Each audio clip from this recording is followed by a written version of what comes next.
नमस्कार दोस्तों। तो यूक्रेन ने एक बहुत बड़ा इल्ज़ाम यहाँ पर रशिया पर लगाया है और रशिया ने भी उस इल्ज़ाम को एक तरीके से एक्सेप्ट ही कर लिया कि हाँ हमने किया है, ऐसा जो करना है कर लो। क्योंकि अब ये पूरा वॉर जो है वो यूएस या यूक्रेन या इन लोग के हाथ से बिल्कुल बाहर हो चुका है।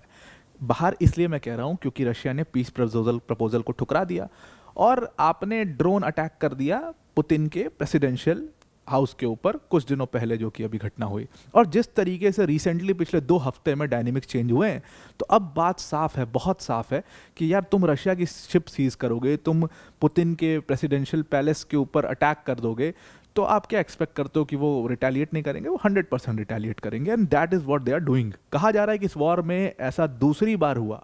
एक बार तब हुआ था, उसके बाद पुतिन ने कहा था, प्रॉमिस किया था कि हम कभी यूज नहीं करेंगे अनलेस और अनटिल आप अग्रेशन नहीं करते हो। कहा जा रहा है कि इस वॉर में दूसरी बार न्यूक्लियर केपेबल मिसाइल का इस्तेमाल यूक्रेन के ऊपर कर दिया गया है। और अगर न्यूक्लियर केपेबल मिसाइल्स का इस्तेमाल शुरू हो चुका है, या मतलब रशिया के, कहा जाता है एरिया 51 वाली साइट जो कही जाती है, इसको रशिया का एरिया 51 कहा जाता है, जो कि कपुस्तिन यार साइट है अस्त्रखान रीजन में जो कि प्रेजेंट है। अगर वहाँ से अटैक शुरू हो चुके हैं, उसको दोबारा से रिवाइव कर दिया गया है, तो this is turning very bad and it will turn into something nuclear. और वो चीज़ इस पूरे रीजन के लिए बहुत टेंशन की बात है। वॉर एक्चुअली में नेटो तक भी पहुंच गया और नेटो भी अब इस वॉर से अछूता नहीं रहा है। और नेटो को भी एक सीधा सीधा मैसेज यहाँ पर रशिया ने दे दिया। बहुत बड़े डेवलपमेंट्स यहाँ पर हुए हैं, डिटेल में इसको समझने की कोशिश करते हैं। उसके बाद पूरी बात को एक एक करके पकड़ पकड़ के चलेंगे, क्या प्रूफ है हमारे पास कि ऐसा न्यूक्लियर केपेबल मिसाइल्स का इस्तेमाल हुआ है। पर वीडियो में आगे जाने से पहले बड़ी अनाउंसमेंट अनअकैडमी टीम की तरफ से कि अगर आप यूपीएससी सीएससी की प्रिपरेशन कर रहे हैं, तो अनअकैडमी ने यहाँ पर अपने सीएससी सब्सक्रिप्शंस पर सीधा 60% ऑफ कर दिया है। प्लस आप अगर 18 मंथ्स या उससे ज़्यादा के लिए हमारे प्रोग्राम से जुड़ते हैं, तो आपको सीएससी अश्योर प्रोग्राम यहाँ पर फ्री ऑफ कॉस्ट मिलता है। इसी के साथ साथ ये जो पूरी सब्सक्रिप्शन फीस है सिर्फ 17,999 के प्राइस से स्टार्ट हो जाती है। ध्यान रखिएगा कि ये ऑफर का आज लास्ट दिन है, यानी कि 9 जनवरी आखिरी दिन है इस ऑफर का। ये ऑफर खत्म होगा, दोबारा कभी नहीं आएगा। अनअकैडमी के टॉप एजुकेटर्स जैसे मृणाल सर, प्रतीक सर, सुदर्शन सर जैसे एजुकेटर्स यहाँ पर आपको इस बैच के अंदर पढ़ा रहे होंगे। डिटेल में इसकी लिंक हमने डिस्क्रिप्शन में दे दी है, उस पर क्लिक करके आप इस बैच को ज्वाइन कर सकते हैं। तो हुआ क्या, थर्सडे नाइट को कहा जा रहा है कि ये कल रात के 11 साढ़े 11 बजे के करीब, इंडियन टाइम के हिसाब से बता रहा हूँ, और सुबह मतलब 9 तारीख का, उसके बीच की ये घटना है। 11 साढ़े 11 से लेकर के 1 डेढ़ बजे तक के बीच का पूरा जो विंडो था, उसमें ये घटना हुई। यूक्रेन का एक बहुत बड़ा इल्ज़ाम है। यूक्रेन ने कहा कि हमारे ऊपर रशिया ने न्यूक्लियर केपेबल मिसाइल का इस्तेमाल किया है। और बताया जा रहा है कि इसमें दोबारा से अब रशिया ने अपने कपुस्तिन यार जो साइट है, जो कि कैस्पियन सी के बहुत करीब, अगर हम मैप से इसको देखें तो ये कैस्पियन सी है, आपको यहाँ अजरबैजान दिखाई दे रहा है, इधर कजाकिस्तान, तुर्कमेनिस्तान, और ये रशिया का है अस्त्रखान रीजन। और यहाँ पर आपकी जो ये न्यूक्लियर साइट है, ये मतलब काफ़ी फेमस न्यूक्लियर साइट है कपुस्तिन यार साइट। और 1950 का जो दौर था, जब रशिया बहुत ज़्यादा टेस्टिंग कर रहा था, उस समय पर इस साइट का नाम कई बार आया। और जब यूक्रेन के ऊपर अभी इसके पहले एक बार इंटरमीडिएट रेंज हाइपरसोनिक मिसाइल का इस्तेमाल किया था रशिया ने, तो भी कहा गया था कि इस साइट से ही फायर किया गया और वो भी न्यूक्लियर केपेबल वेपन था। वही इल्ज़ाम यूक्रेन ने दोबारा रशिया के ऊपर लगाया है। और ये बात कल की है। यूक्रेन ने कहा कि हमारे ऊपर फिर से एक लॉन्च जो है वो डिटेक्ट किया गया है। मतलब दो चीज़ें थी, एक सैटेलाइट इमेज भी आई थी सामने, और रशिया और यूक्रेन के एयरफोर्स ने भी क्लेम किया कि जो कपुस्तिन यार साइट है, वहाँ से एक लॉन्च जो है वो डिटेक्ट किया गया। और वहाँ से लॉन्च होने का मतलब है that weapon was nuclear capable weapon. अगर हम बात करें कि हुआ क्या है एग्जैक्टली सिलसिलेवार तरीके से, तो 9 जनवरी या 8 जनवरी, इन दोनों डेटों को आप मान के चलिए। यहाँ पर या तो एक hypersonic intermediate range ballistic missile, दोनों में से किसी एक का इस्तेमाल यूक्रेन के ऊपर हुआ है। ओरेश्निक सिस्टम का इस्तेमाल किया गया है। ओरेश्निक सिस्टम एक ऐसा वेपन है जो कि दोनों तरीके के, या तो कन्वेंशनल मिसाइल्स की बात करिए या न्यूक्लियर वॉरहेड्स की बात करिए, दोनों को कैरी कर सकता है। उसका इस्तेमाल करके कपुस्तिन यार साइट से यूक्रेन के ऊपर अटैक किया गया है। और रशियन अथॉरिटी से इसके ऊपर जवाब मांगा गया, क्योंकि यूक्रेन ने अपने प्रूफ्स जो हैं वो सामने रख दिए थे कि ऐसा ऐसी बात है, ये देखिए, ये सैटेलाइट इमेजेस हैं जी, हमारे ऊपर अटैक किया गया है। रशिया से इसके ऊपर मांगा गया कि रशियन अथॉरिटीज़ के ऊपर क्या बोलना चाहती है। रशियन अथॉरिटीज़ ने कुछ भी नहीं कहा कि ये न्यूक्लियर केपेबल वेपन था, नहीं था, हम अग्रेशन कर रहे हैं, नहीं कर रहे हैं, कुछ नहीं कहा। लेकिन उन्होंने एक बात बहुत साफ कर दी यहाँ पर कि अब इस वॉर में पीस नहीं हो सकता। कैसे? रशिया के तरफ से जो स्टेटमेंट आया, उसमें उन्होंने कहा कि जो ड्रोन अटैक हुआ है रशिया के प्रेसिडेंट पुतिन के पैलेस के ऊपर, आप उसके बाद क्या एक्सपेक्ट करते हो कि हम हाथ पर हाथ धर करके बैठे रहे?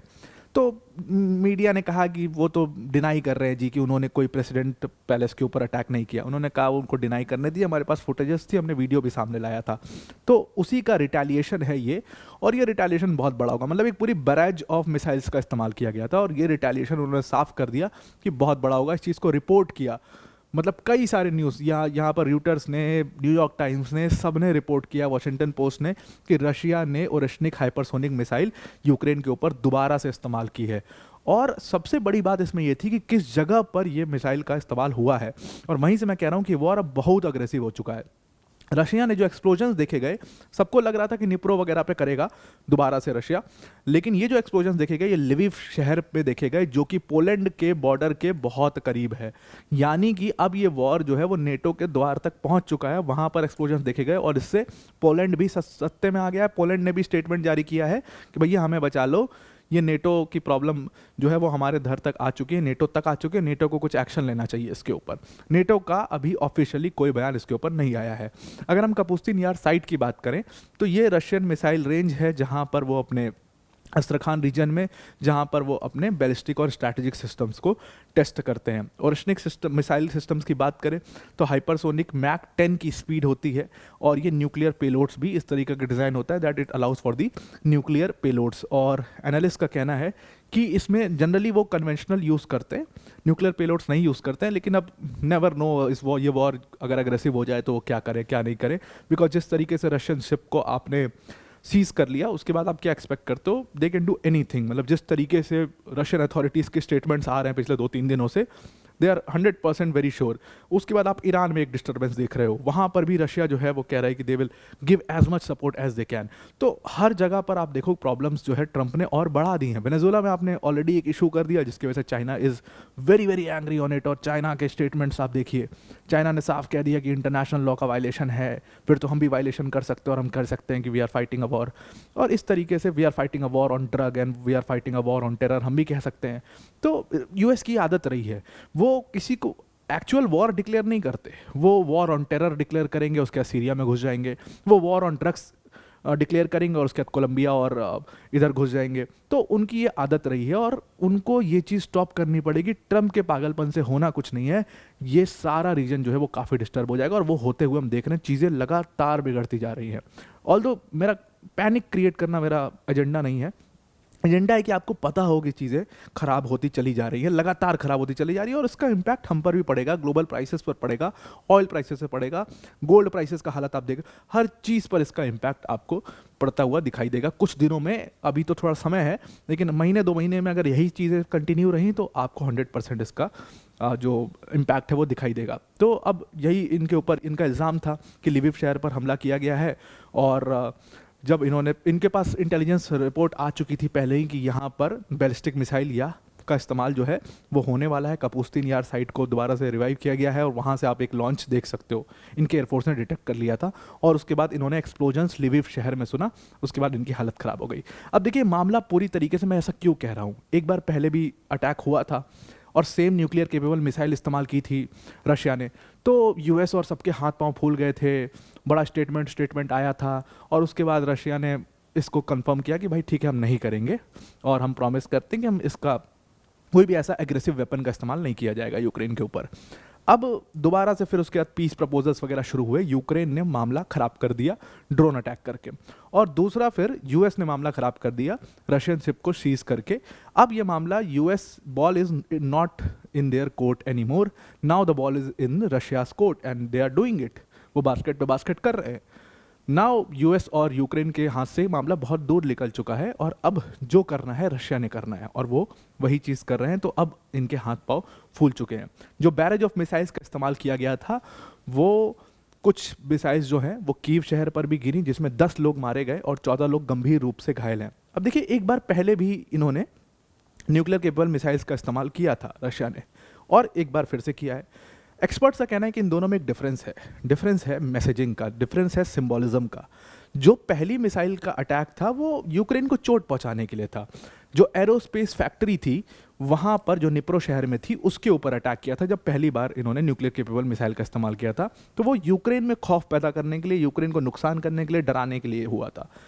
अब की जो न्यूक्लियर केपेबल मिसाइल का इस्तेमाल किया गया है वो यूक्रेन को डराने के लिए नहीं है, बल्कि नेटो को या यूएस को ये मैसेज भेजने के लिए है कि अब तुम्हारे दरवाजे तक ये वॉर पहुंच चुका है और तुम अब दूर नहीं हो, क्योंकि वो लिविव शहर पर अटैक करने का मतलब है कि वो नेटो के बॉर्डर पोलैंड को भी बहुत बड़ा खतरा है। और पोलैंड ने हकबका करके हड़बड़ी में जो है स्टेटमेंट जारी कर ही दिया, तो उससे कहीं ना कहीं नेटो भी बहुत ज़्यादा परेशान होगा और इसका एक बड़ा रिटेलिएशन भी हम देख सकते हैं। ये एक मैसेजिंग का फ़र्क है और पुतिन ने ये करके एक बहुत बड़ा मैसेज यहाँ पर दिया है। तो आई होप आपको ये पूरा आर्टिकल समझ में आ गया होगा। आज के लिए इतना ही। Thank you and have a nice day.